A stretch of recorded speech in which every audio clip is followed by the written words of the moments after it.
Hello guys, നമുക്കൊരു tasty chicken macaroni recipe ഉണ്ടാക്കിയാലോ? വരൂ ഗായ്സ്. അതിനായിട്ട് 1 kg മക്രൂണിയാണ് എടുത്തത്. അത് നമുക്കൊരു പാത്രത്തിലേക്ക് ഇടാം. നന്നായിട്ട് കഴുകണം.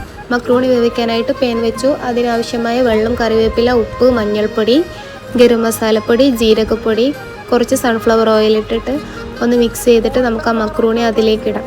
മക്രൂണി വേവാനായിട്ട് ഒരു 10-15 മിനിറ്റ് മതി ഗായ്സ്. നമുക്കത് അടച്ചു വെക്കാം. അതിൻ്റെ ഇടയിൽ ജസ്റ്റ് ഒന്ന് വന്ന് നോക്കണം, അല്ലെങ്കിൽ അടിയിൽ പിടിക്കാൻ സാധ്യതയുണ്ട്. അങ്ങനെ നമ്മുടെ മക്രൂണി വെന്തിട്ടുണ്ട്. നമുക്ക് മക്രൂണി വെള്ളത്തിൽ നിന്ന് മാറ്റി വെക്കാം. അതിനുശേഷം നമുക്ക് മക്രൂണിക്ക് വേണ്ടിയുള്ള ചിക്കൻ ഫ്രൈ ചെയ്യാൻ വെക്കാം ഗൈസ്.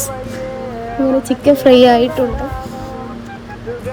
അതിനുശേഷം ആ വെളിച്ചെണ്ണയിൽ ഇഞ്ചി വെളുത്തുള്ളി ഇടാം. അതിനുശേഷം കറിവേപ്പില ഇടാം. കറിവേപ്പില ഇടുമ്പോൾ നിങ്ങൾ വെള്ളം പോക്കിയിട്ടിടണം, അല്ലെങ്കിൽ പൊട്ടിത്തെറിക്കും ഗൈസ്. അതിനുശേഷം നമുക്ക് ഉള്ളി ഇടാം. ഉള്ളി വാടാനായിട്ട് അതിനാവശ്യമുള്ള ഉപ്പിടാം. അതിനുശേഷം 1/2 ക്യാപ്സിക്കം ആണ് എടുത്തത്, അത് അതിലേക്കിടാം. അതിനുശേഷം എരിവിനാവശ്യമുള്ള പച്ചമുളകാണ്.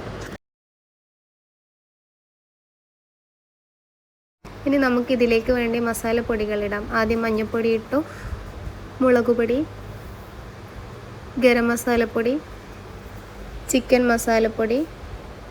ഇതിട്ടതിന് ശേഷം ഒന്ന് വാട്ടിയെടുക്കാം. ഉള്ളിയിൽ നന്നായിട്ട് മസാല പിടിക്കണം ഗൈസ്. അങ്ങനെ ഉള്ളി വാടിയിട്ടുണ്ട്. നമുക്ക് അതിലേക്ക് ഒരു മാഗി ക്യൂബ് ഇടാം ഗൈസ്. മാഗി ക്യൂബ് ഇട്ടതിന് ശേഷം ഒന്ന് നന്നായിട്ടൊന്ന് മിക്സ് ചെയ്യാം. അതിനുശേഷം തക്കാളി ഇട്ടിട്ടുണ്ട്. തക്കാളി ഇട്ട് വാട്ടിയെടുക്കാം. അങ്ങനെ ആവശ്യത്തിനുള്ള ടൊമാറ്റോ സോസ് അതിലേക്ക് ഒഴിച്ചിട്ടുണ്ട്. സോസ് ഒഴിച്ചതിന് ശേഷം പിന്നെ ഇളക്കിക്കോളൂ ഗൈസ്. പിന്നെ നമുക്ക് വറുത്ത് വെച്ച ചിക്കൻ അതിലേക്ക് തട്ടാം ഗൈസ്. തട്ടിക്കോളൂ, എല്ലാ ചിക്കനും അതിലേക്ക് തട്ടിക്കോളൂ. അങ്ങനെ ചിക്കൻ ഇട്ട് നമുക്കൊന്ന് മിക്സ് ചെയ്യാം.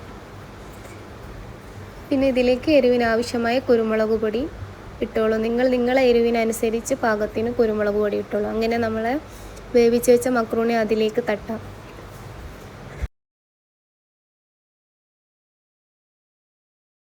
അങ്ങനെ ഈ മക്രൂണി നമുക്ക് ആ മസാലയിലേക്ക് നന്നായിട്ട് യോജിപ്പിക്കണം. പക്ഷേ ഈ സ്പൂൺ കൊണ്ടാവുന്നില്ല ഗൈസ്. അങ്ങനെ പാൻ കയ്യിലെടുത്തിട്ട് കുലുക്കിയാണ് മിക്സ് ചെയ്തത്.